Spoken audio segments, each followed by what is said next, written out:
Friends, ನಮಸ್ತೆ ಎಲ್ಲರಿಗೂ. ನಾನು ನಿಮ್ಮ ಪ್ರೀತಿಯ Sahana. Friends, welcome back to my channel. Friends, ಎಲ್ರಿಗೂ ಕೂಡ ಇವತ್ತು ಮಾರ್ನಿಂಗಿಂದನೇ ವ್ಲಾಗ್ನ ಸ್ಟಾರ್ಟ್ ಮಾಡ್ಕೊಳ್ತಾ ಇದ್ದೀನಿ. ಫ್ರೆಂಡ್ಸ್, ಮಾರ್ನಿಂಗ್ ವ್ಯೂಸ್ ತುಂಬಾ ಚೆನ್ನಾಗಿರುತ್ತೆ. ನನಗಂತೂ ತುಂಬಾ ಇಷ್ಟ. ನಾನು ಕೂಡ ಬೆಳಗ್ಗೆ ಎದ್ದು ಫ್ರೆಶ್ ಅಪ್ ಆಗಿಬಿಟ್ಟು ಅದಾದಮೇಲೆ ಕಸಗಳೆಲ್ಲ ಹೊಡೆದ್ಬಿಟ್ಟು ರೆಡಿ ಆಗಿಬಿಟ್ಟು ಅದಾದಮೇಲೆ ನಾನು ರಂಗೋಲಿನ ಹಾಕೋದಕ್ಕೆ ಸ್ಟಾರ್ಟ್ ಮಾಡ್ಕೊಳ್ಳೋದು. ರಂಗೋಲಿ ಹಾಕೋದಕ್ಕೆ ನನಗೇನೋ ಒಂಥರ ತುಂಬ ಇಷ್ಟ ಆಗುತ್ತೆ. ನಾನು ಚಿಕ್ಕ ವಯಸ್ಸಲ್ಲಿದ್ದಾಗ ಅಂದರೆ ಮನೆ ಮುಂದೆ ಇನ್ನೂ ರೋಡ್ ಆಗಿರಲಿಲ್ಲ. ಟಾರ್ ರೋಡ್ ಎಲ್ಲ ಅಂದರೆ ಸಿಮೆಂಟ್ ರೋಡ್ ಏನೂ ಆಗಿರಲಿಲ್ಲ. ಆ ಟೈಮಲ್ಲೆಲ್ಲ ಬರೀ ಮಣ್ಣೇ ಇರ್ತಿತ್ತಲ್ವ. ಡೈಲಿ ನನಗೆ ದೊಡ್ಡವೆಲ್ಲ ಬಿಡಿಸೋದಕ್ಕೆ ಅಂತ ಬರ್ತಿರ್ಲಿಲ್ಲ. ಚಿಕ್ಕ ಚಿಕ್ಕ ರಂಗೋಲಿನ ಬಿಡಿಸ್ಕೊಳ್ತಾ ಇದ್ದೆ. ನನಗೆ ತುಂಬಾ ಇಷ್ಟ ಆಗ್ತಿತ್ತು. ಡೈಲಿ ದಿನ ಒಂಥರ ವೆರೈಟಿಯಾಗಿ ರಂಗೋಲಿನ ಹಾಕ್ಕೊಳ್ತಾಯಿತ್ತು. ನನಗೆ ತುಂಬಾ ಇಷ್ಟ ಆಯಿತು. ಆವಾಗ ಹಾಕ್ತಿದ್ದೆ. ಅದಾದಮೇಲೆ ಸಿಮೆಂಟ್ ರೋಡೆಲ್ಲ ಬಂದಮೇಲೆ ಆಮೇಲೆ ನಾವೆಲ್ಲ ಕಾಲೇಜಿಗೆ ಹೋಗ್ತಾ ರಂಗೋಲಿ ಹಾಕೋದನ್ನೇ ಬಿಟ್ಬಿಟ್ವಿ. ಯಾಕೆಂದರೆ ಬೆಳಗ್ಗೆ ಬೇಗ ಹೋಗಬೇಕಿತ್ತು, ಲೇಟಾಗಿ ಬರ್ತಿದ್ವಿ. ಆ ಥರ ಇತ್ತಲ್ವ ಕಾಲೇಜ್ ಡೇಸಲ್ಲೆಲ್ಲ.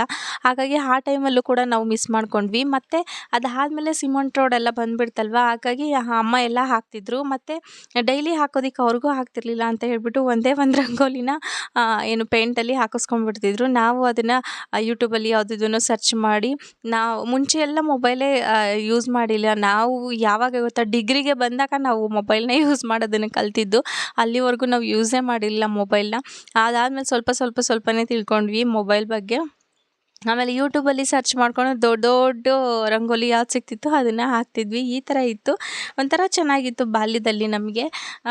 ಇವಾಗ ಈಗ ಅದೆಲ್ಲ ನೆನಪಾಗ್ತಿದೆ ನನಗೆ. ಡೈಲಿ ಯಾವ್ದಾದ್ರು ಒಂಥರ ವೆರೈಟಿಯಾಗಿ ರಂಗೋಲಿನ ಹಾಕೋದು ನನಗಂತೂ ತುಂಬಾ ಇಷ್ಟ ಆಗುತ್ತೆ. ನಾನು ಕೂಡ ಬೆಳಗ್ಗೆ ಎದ್ದು ರಂಗೋಲಿನ ಹಾಕಿದ್ಮೇಲೆ ಆಂಟಿ ಬಂದುಬಿಟ್ಟು ಹಾಲು ತಂದು ಕೊಟ್ಟೋಗ್ತಾರೆ. ಅದನ್ನು ಕೂಡ ತೊಗೊಂಡು ಬರ್ತೀನಿ. ಇವತ್ತು ತಿಂಡಿ ಬಂದುಬಿಟ್ಟು ಹುಣಸೆ ಹಣ್ಣಿನ ಹುಳಿ ಮತ್ತು ಹುಣಸೆ ಹಣ್ಣಿನ ಹುಳಿ ಗೊಜ್ಜು ಮತ್ತು ಅನ್ನ, ಹಾಗೆ ಗೆಣಸು ಕೊಟ್ಟಿದ್ದರು ಸ್ವಲ್ಪ ಓನರ್ ಮನೇಲಿ. ಓನರೆಲ್ಲ ಇಲ್ಲೆಲ್ಲ ಜಾಸ್ತಿ ಅನ್ನಲ್ಲ ನಾನು, ಗೆಣಸು ಮತ್ತು ಕಡಲೆಕಾಯಿ ಅಲ್ವಾ. ಅದನ್ನು ಹಾಗಾಗಿ ಅವ್ರ ಮನೇಲಿ ನಮಗೆ ಗೆಣಸು ಕೊಟ್ಟಿದ್ದರು. ಅದನ್ನು ಬೇಯಿಸೋಣ ಅಂತ ಹೇಳಿಬಿಟ್ಟು ರೆಡಿ ಮಾಡ್ಕೊಳ್ತಾ ಇದ್ದೆ. ಈಗ ಹುಳಿ ಅನ್ನಕ್ಕೆ ಅಂತ ಹೇಳಿಬಿಟ್ಟು ಅನ್ನನ ಕುಕ್ಕರ್ಗೆ ಇಟ್ಟಿದ್ದೆ ನಾನು. 1 ಕಪ್ ಆದರೆ ಸಾಕಾಗೋಗ್ಬಿಡುತ್ತೆ ನಮ್ಮಿಬ್ರಿಗೂ. ಅದನ್ನೇ 2 ಹೊತ್ತು ಆಗೋಗ್ಬಿಡುತ್ತೆ ಆ ಥರ. ನಾನು ತಿನ್ನೋಲ್ಲ ಗೆಣಸನ್ನ, ಬೇಯಿಸಿರೋದೆಲ್ಲ ಹಾಗೆ ಹಸಿ ಬೇಕಾದರೆ ತಿನ್ಕೊಳ್ತೀನಿ ಅಷ್ಟೇ. ಬೇಯಿಸಿರೋದೆಲ್ಲ ತಿನ್ನೋದಿಲ್ಲ, ನನಗೆ ಇಷ್ಟ ಆಗೋಲ್ಲ. ಅವ್ರಿಗೆ ಮಾತ್ರ ಅಂತ ಹೇಳಿಬಿಟ್ಟು ಗೆಣಸನ್ನ ಮಾಡ್ಕೊಳ್ತಾ ಇದ್ದೆ. ತುಂಬಾ ಚೆನ್ನಾಗಿತ್ತು. ಗೆಣಸು ಮಾತ್ರ ಒಂದು ಚೂರು ಹುಳ ಆಗಿರಲಿಲ್ಲ. ನಮ್ಮ ಕಡೆ ಎಲ್ಲ ಸಂತೆಲಿ ತೊಗೊಂಬಂದಿದ್ದೆಲ್ಲ ಏನೋ ಒಳಗಡೆನೇ ಫುಲ್ಲು ಹುಳ ಆಗಿ ಹೋಗ್ತಿತ್ತು. ಇದು ಆ ಥರ ಅನ್ನಿಸ್ಲಿಲ್ಲ, ತುಂಬಾ ಚೆನ್ನಾಗಿ ಬಂದಿತ್ತು. ಆ ಗೆಣಸನ್ನು ಕೂಡ ಬೇಯಿಸೋಣ ಅಂತ ಹೇಳಿಬಿಟ್ಟು ಅದನ್ನು ಕೂಡ ಹೆಚ್ಚಿ ಇಟ್ಕೊಂಡು, ಅಂದರೆ ದಪ್ಪಗೆ ಪೀಸ್ನ ಮಾಡಿಕೊಂಡು ಅದನ್ನು ನೀಟಾಗಿ ವಾಶ್ ಮಾಡಿಬಿಟ್ಟು ಸ್ವಲ್ಪ ನೀರು ಹಾಕಿ ಅದಕ್ಕೆ ಸ್ವಲ್ಪ ಉಪ್ಪು ಹಾಕ್ಬಿಟ್ಟು ಎತ್ತಿಟ್ಕೊಳ್ತಾ ಇದ್ದೀನಿ. ಈಗ ಒಂದರಲ್ಲಿ ಅನ್ನ ಹಾಕ್ತಿರುತ್ತೆ, ಇನ್ನೊಂದರಲ್ಲಿ ಗೆಣಸು ಬೇಯ್ಕೊಳ್ತಾ ಇರುತ್ತೆ. ಅದಾದಮೇಲೆ ಹುಳಿ ಮಾಡೋದಕ್ಕೆ ಅಂತ ಹೇಳಿಬಿಟ್ಟು ರೆಡಿ ಮಾಡ್ಕೊಳ್ಳೋಣ ಅಂತ ಹೇಳ್ಬಿಟ್ಟು ರೆಡಿ ಮಾಡ್ತಾಯಿದ್ದೀನಿ. ನಾನು ಆಲ್ಮೋಸ್ಟ್ ನಾನು ಖಾರದ ಪುಡಿ ಹಾಕಿ ಮಾಡೋದು ಸ್ವಲ್ಪ ಕಮ್ಮಿನೇ. ಮೆಣಸಿನ್ಕಾಯಿನ ಹಾಕಿ ಮಾಡ್ಕೊಳ್ತೀನಿ.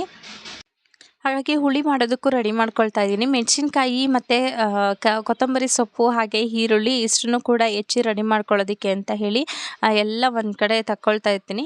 ನಾನು ಫಸ್ಟು ಏನು ತಿಂಡಿ ಮಾಡಬೇಕು ಅಂತ ಪ್ಲ್ಯಾನ್ ಹಾಕ್ಕೊಂಡಿರ್ತೀನಲ್ವ, ಫಸ್ಟ್ ಎಲ್ಲ ತರಕಾರಿಗಳನ್ನ ಒಂದು ಸೈಡಲ್ಲಿ ಎತ್ತಿಟ್ಕೊಂಡು ಬಿಡ್ತೀನಿ. ಆಮೇಲೆ ವಾಶ್ ಮಾಡಿಕೊಂಡು ಹೆಚ್ಕೊಳ್ಳೋದು ಕೆಲಸ ಎಲ್ಲ ಮಾಡ್ಕೊಳ್ತೀನಿ. ಆಮೇಲೆ ಒಗ್ಗರಣೆಗೆ ಹಾಕ್ಕೊಳ್ತಾ ಹೆಚ್ಕೊಂಡ್ರೆ ನನಗೆ ಟೈಮ್ ಕೂಡ ಸೇವ್ ಆಗುತ್ತೆ. ಅರ್ಧ ಗಂಟೆಯಲ್ಲಿ ನನಗೆ ತಿಂಡಿ ಎಲ್ಲನೂ ಕೂಡ ಆಗೋಗ್ಬಿಡುತ್ತೆ. ಆ ಥರ ಮಾಡ್ಕೊಳ್ತೀನಿ. ಹಾಗೆ ಸ್ವಲ್ಪ ಹುಣಸೆ ಹಣ್ಣಿಂದಲ್ವ ಮಾಡ್ಕೊಳ್ತಿರೋದು. ಹುಣಸೆ ಹಣ್ಣು ಸ್ವಲ್ಪ ನಿಂಬೆ ಹಣ್ಣಿನ ಗಾತ್ರದಷ್ಟು ಹುಣಸೆ ಹಣ್ಣನ್ನ ನೆನೆ ಹಾಕಿ ಇಟ್ಕೊಳ್ತಾ ಇದ್ದೀನಿ. ಅಷ್ಟರೊಳಗೆ ಹಾಲು ತೊಗೊಂಡು ಬಂದರು ಆಂಟಿ, ಅವರು ಕೂಡ ಕೊಟ್ಟು ಹೋದರು. ಹುಳಿ ಮಾಡೋದಕ್ಕೆ ಅಂತ ಹೇಳ್ಬಿಟ್ಟು ಎಲ್ಲ ರೆಡಿ ಮಾಡ್ಕೊಳ್ತಾ ಇದ್ದೀನಿ. ಅದು ರೆಡಿ ಹಾಕೋದ್ರೊಳಗಡೆ ನಾನಿವತ್ತು ಒಂದು ಥಾಟ್ನ ಶೇರ್ ಮಾಡ್ತಾ ಇದ್ದೀನಿ ಫ್ರೆಂಡ್ಸ್. ಏನಂತ ಹೇಳಿದ್ರೆ, ನಿರಂತರ ಮಾತನಾಡುವವನ ಹತ್ತಿರ ರಹಸ್ಯ ಹೇಳಬಾರದು, ವಾದಿಸುವವನ ಹತ್ತಿರ ಪ್ರತಿವಾದ ಮಾಡಬಾರದು, ಬುದ್ಧಿವಂತನ ಹತ್ತಿರ ಸ್ಪರ್ಧೆಗೆ ಇಳಿಯಬಾರದು, ಎಲ್ಲ ಬಿಟ್ಟವನ ಹತ್ತಿರ ಜಗಳ ಆಡಬಾರದು. ಎಷ್ಟು ಚೆನ್ನಾಗಿದೆ ಅಲ್ಲ ಫ್ರೆಂಡ್ಸ್. ಡೈಲಿ ಒಂದೊಂದು ಥಾಟ್ಸ್ನ ಶೇರ್ ಮಾಡ್ಕೊಳ್ತಾ ಇದ್ದೀನಿ. ಅಂದರೆ ನನಗೆ ಅನ್ವಯಿಸಿದ್ದು ಕೆಲವೊಂದು ಥಾಟ್ಸ್ಗಳು ಇದರಲ್ಲಿ ಇದೆ, ನನಗೆ ಇಷ್ಟ ಆಗಿರೋ ಅಂಥದ್ದು. ಹಾಗೆ ನಿಮ್ಮ ಜೀವನದಲ್ಲೂ ಕೆಲವರ ಜೀವನದಲ್ಲಿ ಈ ಥರನೂ ಆಗಿರಬಹುದು ಅಂತ ಹೇಳಿಬಿಟ್ಟು ನಾನು ಇದನ್ನು ಶೇರ್ ಮಾಡ್ಕೊಳ್ತಾ ಇದ್ದೀನಿ ಅಷ್ಟೇ. ಇದು ಮೀನಿಂಗ್ ಏನಂತ ಹೇಳಿದ್ರೆ, ನಿರಂತರ ಮಾತಾಡೋನ ಹತ್ರ ರಹಸ್ಯ ಹೇಳ್ಬಾರ್ದು ಅಂತ ಹೇಳಿದ್ರೆ, ಯಾವಾಗಲೂ ನಮ್ಮ ಜೊತೆ ಎಲ್ಲ ಚೆನ್ನಾಗೇ ಇರ್ತಾರೆ. ನಮ್ಮದು ನಮ್ಮ ಕಡೆನೂ ಎಲ್ಲ ಏನೇನಾಗುತ್ತೆ ಏನು ಅಂತ ಹೇಳ್ಬಿಟ್ಟು, ಸುಖ ದುಃಖದಲ್ಲಿ ಭಾಗಿಯಾಗ್ಬಿಟ್ಟು ಎಲ್ಲದನ್ನೂ ತಿಳ್ಕೊಳ್ತಾರೆ. ಮತ್ತು ನಮ್ಮ ಹತ್ರನೇ ಡಬಲ್ ಗೇಮ್ ಥರ ಆಡ್ಕೊಳ್ತಾರೆ. ಆ ಥರ ಇರೋ ಹತ್ರ ಏನೂ ಹೇಳ್ಕೊಳ್ಬಾರ್ದು. ವಾದಿಸುವವನ ಹತ್ತಿರ ಪ್ರತಿವಾದ ಮಾಡಬಾರ್ದು. ಏನೇ ಹೇಳಿದ್ರೂ ನಂದೇ ಸರಿ ಸರಿ ಸರಿ ಅನ್ನೋ ಅವ್ರ ಹತ್ರ ಏನೂ ಕೂಡ ವಾದ ಮಾಡೋದಕ್ಕೆ ಹೋಗಬಾರ್ದು ಫ್ರೆಂಡ್ಸ್. ಸುಮ್ಮನೆ ಇರಬೇಕು. ಸರಿ ನಿಮ್ಮದೇ ಸರಿ ನಮ್ಮದೇ ತಪ್ಪು ಅನ್ನೋ ಥರ ನಾವೇ ಸುಮ್ಮನಾಗ್ಬಿಡ್ಬೇಕು. ಮತ್ತು ಬುದ್ಧಿವಂತನ ಹತ್ತಿರ ಸ್ಪರ್ಧೆಗೆ ಇಳಿಯಬಾರ್ದು. ಕೆಲವೊಬ್ಬರು ಹೇಳ್ತಾರೆ, ಅತಿ ಬುದ್ಧಿವಂತರಿಗೆ ಹೇಳ್ಬೋದು, ಅತಿ ದಡ್ಡರಿಗೆ ಹೇಳ್ಬೋದು, ಅರ್ಧಂಬರ್ಧ ತಿಳ್ಕೊಂಡಿರೋರಿಗೆ ಏನು ಹೇಳೋದಕ್ಕಾಗಲ್ಲ ಅಂತ. ಆ ಥರ ನಾವು ಸೋಲ್ತೀವಿ ಅಂತ ಹೇಳಿ ಗೊತ್ತಿದ್ರೂ ನಾವು ಅವ್ರ ಹತ್ರನ ಯಾವುದೇ ಸ್ಪರ್ಧೆನ ಇಟ್ಕೊಳ್ಬಾರ್ದು, ಯಾವುದೇ ವಾದನ ಮಾಡಬಾರ್ದು ಅನ್ನೋದು ಇದರ ಅರ್ಥ. ಹಾಗೆ ಎಲ್ಲ ಬಿಟ್ಟವನ ಹತ್ತಿರ ಜಗಳ ಆಡಬಾರ್ದು. ಹೌದು, ಮನುಷ್ಯರಿಗೆ ಮೇಯ್ನ್ ಇರಬೇಕಾಗಿರೋ ಅಂಥದ್ದು ಏನು? ನಾಚಿಕೆ, ಮಾನ, ಮರ್ಯಾದೆ, ಹೌದಲ್ವಾ? ಅದೇ ಇಲ್ಲ ಅನ್ನೋರ ಹತ್ರ ಏನಕ್ಕೆ ಏನು ಮಾತಾಡೋಕ್ಕಾಗುತ್ತೆ? ಏನು ಹೇಳಿದ್ರೂ ಅವ್ರ ತಲೆಗೆ ಹೋಗಲ್ಲ, ಹೌದಲ್ವಾ? ಮೂರು ಬಿಟ್ಟವನ ಹತ್ರ ಏನನ್ನೂ ಕೂಡ ಜಗಳ ಆಡೋದಕ್ಕೆ ಹೋಗಬಾರ್ದು ಅನ್ನೋದು ನಾನು ತಿಳ್ಕೊಂಡಿರೋದು. ಹಾಗಾಗಿ ನಾನು ಅಂದರೆ ಅಂಥವ್ರ ಹತ್ರ ಏನು ಮಾತಾಡೋಕ್ಕೆ ಹೋಗಬಾರ್ದು, ಸೈಲೆಂಟಾಗಿರಬೇಕು ಅನ್ನೋದು. ನನಗೆ ಈ ಥಾಟ್ ತುಂಬಾ ಇಷ್ಟ ಆಯಿತು. ನಿಮ್ಮ ಹತ್ರನೂ ಕೂಡ ಶೇರ್ ಮಾಡಬೇಕು ಅಂತ ಅನ್ನಿಸ್ತು, ಹಾಗಾಗಿ ಶೇರ್ ಮಾಡಿದೆ ಫ್ರೆಂಡ್ಸ್. ಈಗ ಬನ್ನಿ ಹುಣಸೆ ಹಣ್ಣು ಹುಳಿ ಮಾಡೋದಕ್ಕೆ ಹೋಗೋಣ. ಈಗ ಒಂದು ಬಾಣಲೆಗೆ ಸ್ವಲ್ಪ ಎಣ್ಣೆ, ಸಾಸಿವೆ, ಜೀರಿಗೆ, ಕಡಲೆಬೇಳೆ, ಕಡಲೆ ಬೀಜ ಇಷ್ಟನ್ನು ಹಾಕೋಬೇಕು. ಮತ್ತು ಮೆಣಸಿನ್ಕಾಯಿ, ಕರ್ಬೇವಿನ ಸೊಪ್ಪು, ಈರುಳ್ಳಿ ಇದಿಷ್ಟನ್ನು ಮಾಗ್ಸೋದಕ್ಕೆ ಇಟ್ಕೊಳ್ಬೇಕು. ಅಷ್ಟರೊಳಗೆ ಹುಣಸೆ ಹಣ್ಣು ನೆನೆ ಹಾಕಿರ್ತೀವಲ್ವ, ಆ ಹುಣಸೆ ರಸನ ಒಂದು ಸೈಡಿಗೆ ಒಂದು ಬೌಲಿಗೆ ಹಾಕೊಂಡು ತೆಗೆದಿಟ್ಕೊಳ್ಬೇಕು. ಅದೇ ಹುಣಸೆ ರಸಕ್ಕೆ ಇವಾಗ ಸ್ವಲ್ಪ ಕಾಯಿ ತುರಿ, ಹಾಗೆ ಸ್ವಲ್ಪ ಉಪ್ಪು, ಸ್ವಲ್ಪ ಅರಿಶಿನ ಪುಡಿ, ಸ್ವಲ್ಪ ಸಾಂಬಾರು ಪುಡಿ, ಮತ್ತು ಸ್ವಲ್ಪ ಕಡಲೆ ಹಿಟ್ಟು, ಅಂದರೆ ಮಾಮೂಲಿ ಕಡಲೆ ಇರುತ್ತಲ್ವ ಅದನ್ನೇ ಮಿಕ್ಸಿ ಮಾಡಿ ಇಟ್ಕೊಂಡಿರೋವಂಥದ್ದು ಅಷ್ಟನ್ನು ಹಾಕ್ಬಿಟ್ಟು ಏನು ಮಿಕ್ಸ್ ಮಾಡಿ ಎತ್ತಿಟ್ಕೊಳ್ಬೇಕು. ಆ ರಸನ ನಾವು ಮಸಾಲೆ ಹಾಕಿರ್ತೀವಲ್ವ, ಆ ರಸನ ಇವಾಗ ಒಗ್ಗರಣೆಗೆ ಸೇರಿಸ್ಕೊಳ್ಬೇಕು. ಕನ್ಸಿಸ್ಟೆನ್ಸಿ ನೋಡಿಕೊಂಡು ಗಟ್ಟಿಗೆ ಇಲ್ಲ ತೆಳುಗೆ ಮಾಡ್ಕೊಳ್ಬೋದು. ಇನ್ನೂ ಸ್ವಲ್ಪ ಗಟ್ಟಿಗೆ ಬೇಕು ಅಂತ ಹೇಳಿದ್ರೆ ನಿಮಗೆ ಕಡಲೆ ಹಿಟ್ಟಿರುತ್ತಲ್ವ ಅದನ್ನು ಸ್ವಲ್ಪ ಕಲಸಿ ಇದ್ರೊಳಗಡೆ ಬಿಟ್ಟರೆ ಆಯಿತು, ಗಟ್ಟಿಗೆ ಆಗೋಗ್ಬಿಡುತ್ತೆ. ಈಗ ಹುಳಿಗೆಲ್ಲ ರೆಡಿ ಮಾಡಿ ಆಯಿತು. ಆ ಹುಳಿ ಕುದಿಯೋದ್ರಷ್ಟರೊಳಗೆ ನಾನು ಗೆಣಸಿಗೆ ಸ್ವಲ್ಪ ಕಾಯಿ ರಸ ಮಾಡ್ಕೊಳ್ಬೇಕಾಗಿತ್ತಲ್ವ, ಸಿಹಿ ಕಾಯಿ ರಸ ಬೆಲ್ಲದ್ದು ಅದನ್ನು ರೆಡಿ ಮಾಡ್ಕೊಳ್ತಾ ಇದ್ದೀನಿ. ಅದಕ್ಕೆ ಒಂದು ಜಾರಿಗೆ ಸ್ವಲ್ಪ ಕಾಯಿ ತುರಿ, ಹಾಗೆ ಒಂದು 4 ಏಲಕ್ಕಿ, ಹಾಗೆ ಸ್ವಲ್ಪ ಬೆಲ್ಲ ಇಷ್ಟನ್ನು ಹಾಕ್ಬಿಟ್ಟು ರುಬ್ಬಿಟ್ಕೊಂಡ್ರೆ ಕಾಯಿ ರಸ ರೆಡಿಯಾಗಿ ಹೋಗ್ಬಿಡುತ್ತೆ. ನಮ್ಮ ಕಡೆ ಎಲ್ಲ ಈ ಥರ ಮಾಡ್ತೀವಿ, ಬಟ್ ಈ ಥರ ನಮ್ಮ ಮನೆಯವ್ರಿಗೆ ಇಷ್ಟ ಆಗಲ್ಲ. ಹೇಗೆ ಅಂತ ಹೇಳಿದ್ರೆ, ಫಸ್ಟು ಬೆಲ್ಲ ಮತ್ತು ಏಲಕ್ಕಿ ಅದನ್ನ ಹಾಕ್ಕೊಂಡು ರುಬ್ಕೊಳ್ಬೇಕು. ಅದಾದಮೇಲೆ ಬೆಲ್ಲದ ರಸ ಇರುತ್ತಲ್ವ, ಮಿಕ್ಸಿಗೆ ಹಾಕಿರ್ತೀವಲ್ವ, ಅದಕ್ಕೆ ಸ್ವಲ್ಪನೇ ಕಾಯಿ ತುರಿನ ಮಿಕ್ಸ್ ಮಾಡ್ಕೊಂಡ್ಬಿಟ್ಟು ತಿಂತಾರಂತೆ. ಆ ಥರ ಇಷ್ಟ ಆಗುತ್ತಂತೆ. ಬಟ್ ನಮ್ಮ ಕಡೆ ಎಲ್ಲ ಹೀಗೆ ಮಾಡೋದು. ನಾನು ಯಾವ ಥರ ಮಾಡ್ತಿದ್ವಿ, ನಮ್ಮ ಮನೇಲಿ ಯಾವ ಥರ ಮಾಡ್ತಿದ್ರು ಅದೇ ಥರ ನಾನು ಕೂಡ ಮಾಡಿದ್ದು. ಅಂದರೆ ಇದು ಅಷ್ಟನ್ನು ಹಾಕ್ಬಿಟ್ಟು ಮಿಕ್ಸಿ ರುಬ್ಬಿಡೋದು ಅಷ್ಟೇ. ಬಟ್ ಅವರಿಗೆ ಕಾಯಿನ ಸಪ್ರೇಟ್ ಇಟ್ಕೊಂಡು ಆ ಬೆಲ್ಲದ ರಸ ಇರುತ್ತಲ್ವ ರುಬ್ಕೊಂಡಿರೋದು, ಅದಕ್ಕೆ ಸ್ವಲ್ಪನೇ ಕಾಯಿ ತುರಿನ ಹಾಕ್ಕೊಂಡು ತಿನ್ಕೊಳ್ಳೋದು. ಅದು ಅವ್ರ ಕಡೆ ಮಾಡೋ ಅಂಥದ್ದು, ಅದು ನನಗೆ ಗೊತ್ತಿರಲಿಲ್ಲ.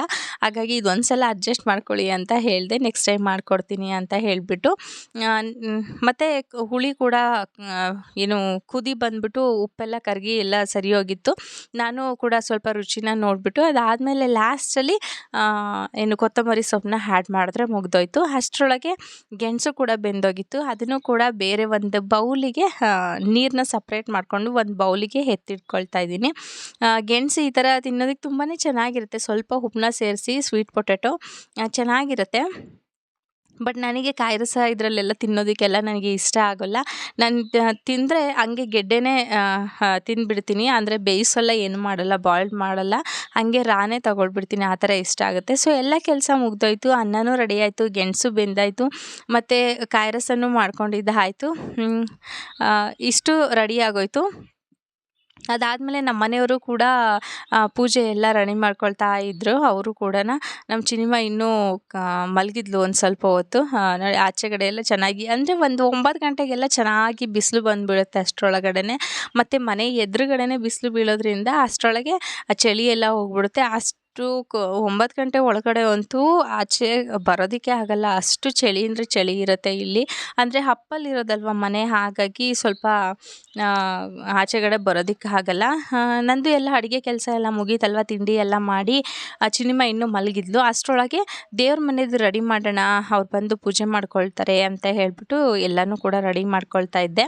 ನಾನು ಫಸ್ಟು ಫ್ರೆಶ್ ಅಪ್ ಆಗಿಬಿಟ್ಟು ಅದಾದಮೇಲೆ ಕಸಗಳೆಲ್ಲ ಹೊಡೆದು ರಂಗೋಲಿ ಹಾಕಿದ್ದಾದಮೇಲೆ ನಾನು ದೇವ್ರ ಮನೆ ಕ್ಲೀನ್ ಮಾಡ್ಕೊಳ್ತಾ ಇದ್ದೆ. ಆ ಟೈಮಲ್ಲಿ ಚಿನ್ನಿಮ್ಮ ಎದ್ದಿದ್ಲಲ್ವ, ಹಾಗಾಗಿ ಸ್ವಲ್ಪ ಮಾಡೋದಕ್ಕಾಗಲಿಲ್ಲ. ಅವಳನ್ನ ಮಲಗಿಸ್ಬಿಟ್ಟು ಇದು ಮಾಡೋಣ ಅಂತ ಹೇಳಿಬಿಟ್ಟು ಅಷ್ಟರೊಳಗೆ ಅಡುಗೆ ಕೆಲಸ ಮುಗಿಸ್ಕೊಂಡ್ಬಿಡೋಣ, ಅವಳು ಎದ್ಮೇಲೂ ಕೂಡ ದೇವ್ರ ಮನೆ ಕ್ಲೀನ್ ಮಾಡ್ಕೊಳ್ಬೋದು ಅಂತ ಹೇಳಿಬಿಟ್ಟು ಫಸ್ಟ್ ಅಡುಗೆದೆಲ್ಲ ಮುಗಿಸ್ಬಿಟ್ಟೆ ನಾನು. ಆಮೇಲೆ ದೇವ್ರ ಮನೆ ಕ್ಲೀನ್ ಮಾಡೋದ್ರೊಳಗಡೆ ಅವಳು ಮಧ್ಯದಲ್ಲಿ ಎದ್ದೇ ಬಿಟ್ಲು. ಎಷ್ಟು 8:15 ಎದ್ಲು ಅವಳು.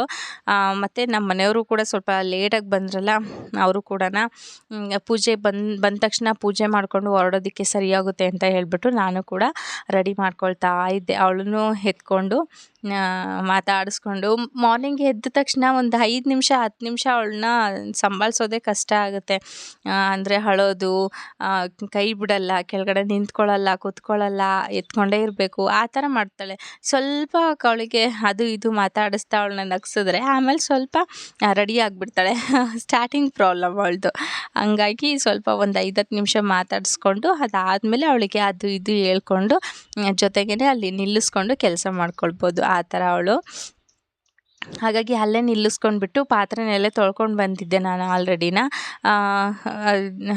ದೀಪ ಎಲ್ಲ ತೊಳ್ಕೊಂಡ್ಬಿಟ್ಟು ರೆಡಿ ಮಾಡ್ಕೊಳ್ಬೇಕಲ್ವ, ಸೊ ಅದನ್ನು ಕೂಡ ತೊಳ್ಕೊಂಡು ಬಂದು ಏನು ದೀಪಕ್ಕೆ ಎಣ್ಣೆ ಬತ್ತಿ ಮತ್ತು ಏನು ಕರ್ಪೂರ ಎಲ್ಲ ಹಾಕ್ಬಿಟ್ಟು ರೆಡಿ ಮಾಡಿ ಇಟ್ಟಿರ್ತೀನಿ. ಏನು ಪೂಜೆ ಲೋಟಕ್ಕೆಲ್ಲ ನೀರನ್ನ ತುಂಬಿಟ್ಟು ಎಲ್ಲ ರೆಡಿ ಮಾಡಿ ಇಟ್ಟಿರ್ತೀನಿ. ಆಮೇಲೆ ಬಂದು ಅವರು ಡೈರೆಕ್ಟಾಗಿ ದೀಪನ ಹಚ್ಕೊಂಡ್ಬಿಟ್ಟು ಪೂಜೆ ಮಾಡೋದಕ್ಕೆ ಸರಿ ಹೋಗುತ್ತೆ. ಇಲ್ಲಾಂದರೆ ಅವರಿಗೆ ಮತ್ತೆ ಲೇಟಾಗಿ ಹೋಗ್ಬಿಡುತ್ತೆ ಅಂತ ಹೇಳಿಬಿಟ್ಟು ನಾನೇ ಎಲ್ಲ ರೆಡಿ ಮಾಡಿ ಇಟ್ಟಿರ್ತೀನಿ. ಮತ್ತು ಸಂಜೆ ಎಲ್ಲ ನಾನೇ ಪೂಜೆ ಮಾಡ್ಕೊಳ್ತೀನಿ. ಇದು ನನ್ನ ಡೈಲಿ ರೊಟೀನ್ ಆಗಿರುತ್ತೆ ಫ್ರೆಂಡ್ಸ್. ಮಾರ್ನಿಂಗ್ ಎದ್ದ ತಕ್ಷಣ ನಮಗೆ ಯಾವ ಥರ ಕೆಲಸ ಆಗಿದೆ ಅಂದರೆ, ನಾವು ಮೂರೇ ಜನ ಇರೋದು.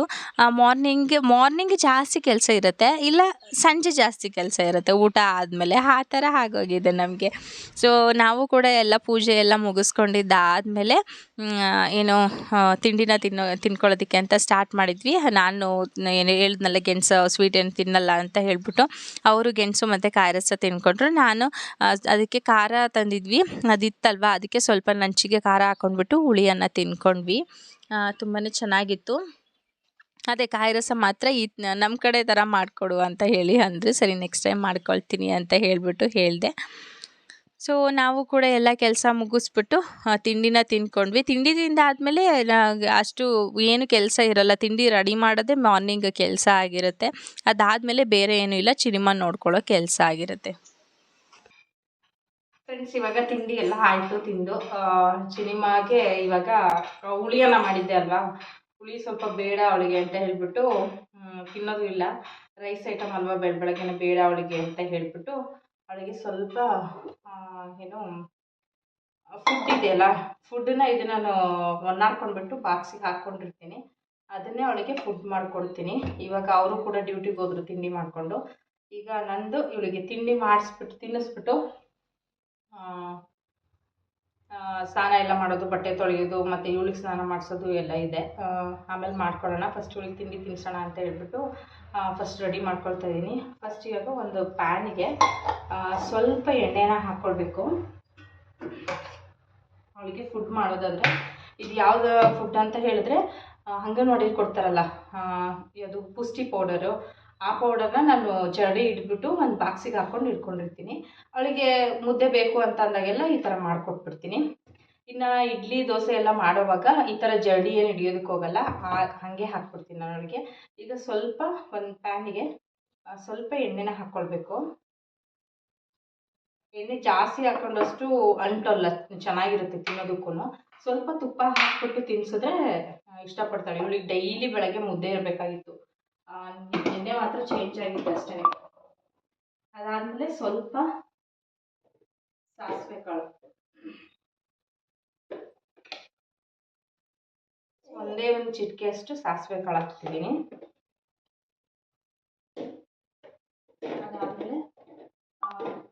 ಸ್ವಲ್ಪ ಜೀರಿಗೆ. ಫ್ಲೇವರ್ ತುಂಬಾ ಚೆನ್ನಾಗಿರುತ್ತೆ ಜೀರಿಗೆ ಹಾಕಿದ್ರೆ ಮಾತ್ರ. ಆಮೇಲೆ ಇದಕ್ಕೆ ಸ್ವಲ್ಪ ಉಪ್ಪು, ರುಚಿಗೆ ತಕ್ಕಷ್ಟು ಉಪ್ಪು. ಸ್ವಲ್ಪ ಉಪ್ಪನ್ನ ಜಾಸ್ತಿ ಹಾಕೊಂಡ್ರೆ ಚೆನ್ನಾಗಿರುತ್ತೆ. ನಾನು ಇವಳಿಗೆ ಒಂದು 4 ಟೇಬಲ್ ಸ್ಪೂನ್ ಅಷ್ಟು ಹಾಕಿ ಮಾಡ್ತೀನಿ. ಅಷ್ಟಾದರೆ ಸಾಕು, ಅವಳಿಗೆ ಒದ್ದಾಡೋಗ್ಬಿಡುತ್ತೆ, ಅಷ್ಟು ತಿಂತಾಳೆ. ಸ್ವಲ್ಪ ಉಪ್ಪು, ಹಾಗೆ ಸ್ವಲ್ಪ ಖಾರದ ಪುಡಿ.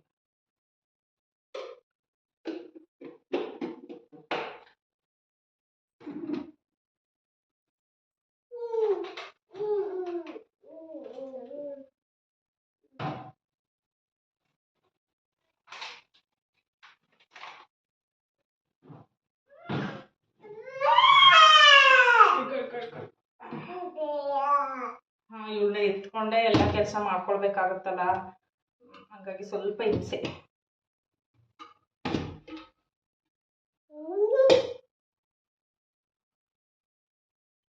ಸ್ವಲ್ಪ ಖಾರದ ಪುಡಿ ಇಷ್ಟು ಹಾಕಿದ್ರೆ ಸಾಕು. ಆಮೇಲೆ ನೀರು.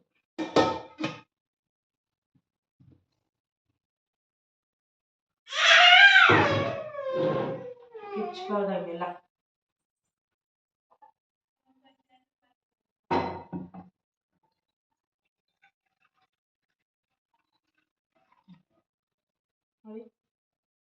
ಸ್ವಲ್ಪ ನೀರು, ಇಷ್ಟೇ. ಇದಿಷ್ಟು ಇಂಗ್ರೀಡಿಯೆಂಟ್ಸ್ನ ಹಾಕ್ಬಿಟ್ಟು ಸ್ವಲ್ಪ ಕುದಿ ಬಂದಮೇಲೆ ಏನು ಈ ಫುಡ್ನ ಹಾಕ್ಕೊಂಡ್ಬಿಟ್ಟು ಉಪ್ಪಿಟ್ಟು ಮಾಡ್ತೀವಲ್ಲ ನಾವು, ಅದೇ ಥರ ಮಾಡಿದ್ರೆ ಆಯಿತು ಅಷ್ಟೇ. ಇಲ್ಲಿ ನಿಂಚು ಇಲ್ಲಿ.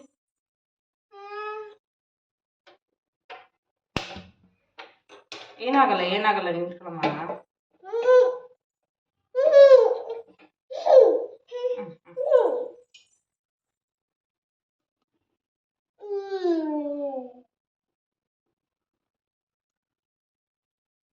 ಕುದಿಯೋದಕ್ಕೆ ಇಟ್ಟಿದ್ದೀನಿ ಇವಾಗ.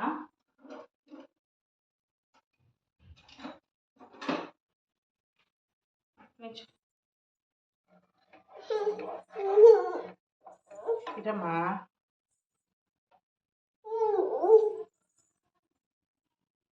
ಅವಳೇನಾದರೂ ನಾನು ತಿಂಡಿ ಮಾಡಿದಾಗ ತಿನ್ನಲಿಲ್ಲ ಅಂತ ಹೇಳಿಬಿಟ್ರೆ ನಾನು ಇದೇ ಥರ ಫುಡ್ನ ಮಾಡ್ಕೊಂಡ್ಬಿಡ್ತೀನಿ. ಇವಳಿಗೆ ತುಂಬಾ ಇಷ್ಟಪಡ್ತಾಳೆ ಇದನ್ನು. ಮತ್ತು ನೀರುಳ್ಳಿ ಅದು ಎಲ್ಲ ಹಾಕಿದ್ರೆ ಇಷ್ಟಪಡಲ್ಲ. ಈ ಥರ ಸ್ವಲ್ಪ ಉಪ್ಪು ಮುಂದೆ ಹಾಕ್ಬಿಟ್ಟು ಮಾಡಿ ತುಪ್ಪ ಹಾಕ್ಬಿಟ್ಟು ತಿನ್ಸಿದ್ರೆ ಇಷ್ಟಪಡ್ತಾಳೆ. ನಾವು ಕೂಡ ತಿನ್ಕೊಳ್ಬೋದು, ಅಷ್ಟು ಚೆನ್ನಾಗಿರುತ್ತೆ ಇದು.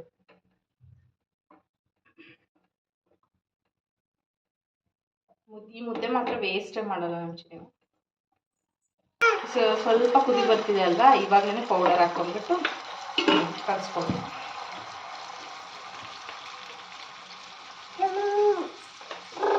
ಸುಮ್ಮನಿರಪ್ಪಜಿ.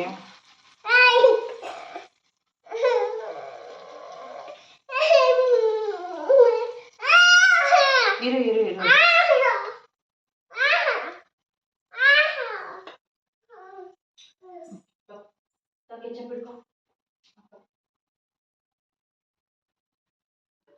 ಒಂದು 4 ಟೇಬಲ್ ಸ್ಪೂನ್ ಅಷ್ಟು ಹಾಕಿದ್ದೀನಿ. ಬೇಕು ಅಂದರೆ ಇದಕ್ಕೆ ಆ್ಯಡ್ ಮಾಡ್ಕೊಳ್ಬೋದು. ನಾನು ಸ್ವಲ್ಪ ತೆಳ್ಳಗೆ ಮಾಡ್ಕೊಳ್ತೀನಿ ಅವರಿಗೆ.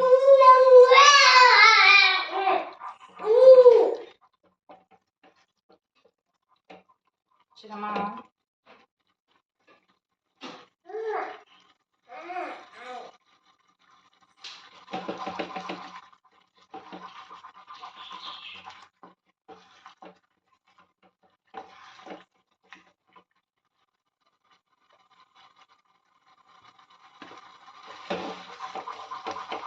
4 ಟೇಬಲ್ ಸ್ಪೂನ್ ಅಷ್ಟು ಹಾಕ್ಕೊಂಡ್ರೆ ಕರೆಕ್ಟಾಗಿ ಹೋಗ್ಬಿಡುತ್ತೆ. ಉಪ್ಪು ಖಾರ ಎಲ್ಲ ಹಾಕಿರ್ತೀವಲ್ವ. ಇನ್ನೂ ಸ್ವಲ್ಪ ಜಾಸ್ತಿ ಆಗಲಿ ಅಂತ ಅಂದರೆ ಸ್ವಲ್ಪ ಸಪ್ಪೆ ಆಗಿಬಿಡುತ್ತೆ, ತಿನ್ನೋದಕ್ಕೆ ಇಷ್ಟ ಆಗಲ್ಲ. ಇದು ಸ್ವಲ್ಪನೂ ಕೂಡ ಗಂಟಾಗಲ್ಲ, ಏನಾಗಲ್ಲ, ಅಷ್ಟು ಚೆನ್ನಾಗಿ ಬರುತ್ತೆ ಈ ಥರ ಮುದ್ದೆ ಮಾಡ್ಕೊಂಡು ತಿನ್ಸಿದ್ರೆ. ಅದು ಸ್ವಲ್ಪನೂ ಅಂಟಲ್ಲ, ಅಷ್ಟು ಚೆನ್ನಾಗಿ ಬರುತ್ತೆ. ನಾನು ಇದರಲ್ಲೇ ಈ ಥರ ನೆಂದ್ಕೊಂಡ್ಬಿಡ್ತೀನಿ. ನೆಂದ್ಕೊಂಡ್ರೆ ಚೆನ್ನಾಗಿ ಬರುತ್ತೆ.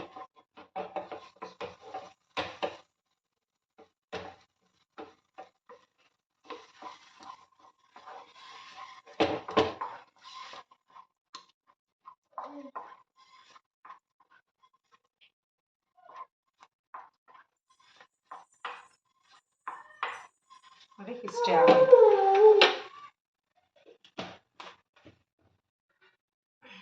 ಹೀಗಿದ್ದೇನೆ ಒಂದು ಬೌಲಿಗೆ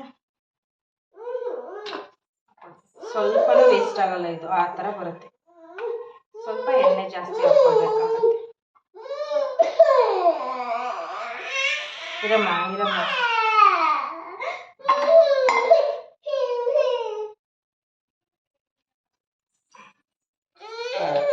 ಇಷ್ಟೇ.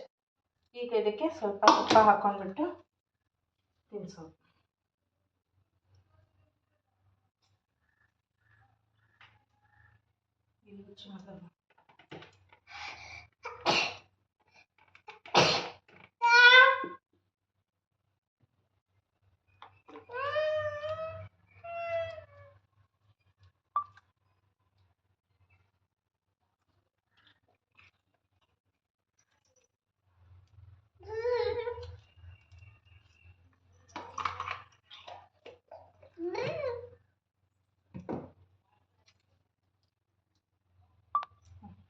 ಹೇಳುವಲ್ಲಿ ಹಾಯ್ ಹೇಳೋರ್ಗೆಲ್ಲ ಹಾಯ್. ಆಯ್ತು, ಬಾ ಆಚೆ ಹೋಗೋಣ. ಅವಳಿಗೆ ಆಚೆ ಕರ್ಕೊಂಡೋಗಿ ತಿನ್ನಿಸಿ ಅಭ್ಯಾಸ. ಸೊ ಆಚೆ ಹೋಗೋಣ.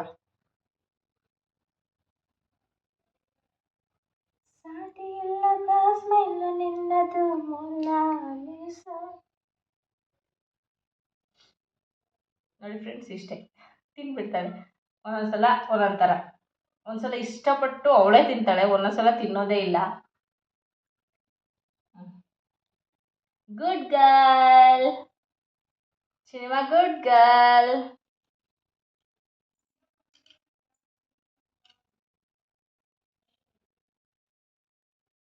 ಕಿಪ್ಪಿ ಯಾರು ಹೊಡೆದಾಕಿದ್ದು? ನೋಡಿಲ್ಲ ನಿನ್ನ ಫ್ರೆಂಡ್, ನೋಡು ನಿನ್ನ ಫ್ರೆಂಡ್ ಇಲ್ಲಿ ಆಯ್ತು.